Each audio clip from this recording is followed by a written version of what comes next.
ইসলাম কারে বলে জানে না, কোরআন কাকে বলে জানে না, সূরা ফাতিহা শুদ্ধ করে পড়তে পারবে না, অর্থও জানে না। ধর্মনিরপেক্ষ মতবাদ, আহারে প্রিয় ভাই সব, এই মতবাদ আসলো কোত্থেকে? আমাদেরকে ইতিহাস জানতে হবে। মধ্যযুগীয় ইউরোপ সভ্যতায় চার্চ দিয়ে দেশ শাসন হতো, ধর্ম দিয়ে রাষ্ট্র শাসন, পাদ্রীরা দেশ চালাইতো। শুনতেছেন কথা? কোন যুগে? কোন তো মধ্যযুগীয় ইউরোপ সভ্যতা।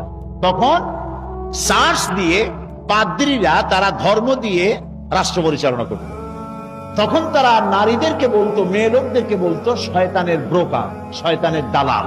মেয়ে লোক এরা হচ্ছে ভোগের সামগ্রী, এদেরকে শুধু উপভোগ করবে, এদের কোনো অধিকার দেওয়ার দরকার নাই।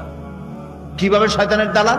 এরা শয়তানের দালাল হলো এইভাবে যে আমরা ছিলাম বেহেশতে, স্বর্গে, আদম আলাইহিস সালাম, হযরত হাওয়া, আমরা সব বেহেশতে ছিলাম। এই মেয়ে লোকের দালালি, শয়তানের পক্ষে দালালি করছে, যার কারণে আমরা দুনিয়া আসছি।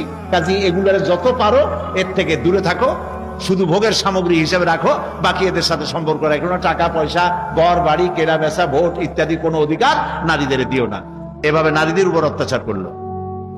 দ্বিতীয়, তারা শিক্ষিত মানুষের উপর অত্যাচার শুরু করলো। মানুষ যত শিক্ষা জ্ঞান প্রাপ্ত হতে থাকবে, চোখ তত খুলতে থাকবে, এই জন্য লেখাপড়া শিখতে দেওয়া যাবে না, বিজ্ঞানীদের উপর অত্যাচার শুরু করলো।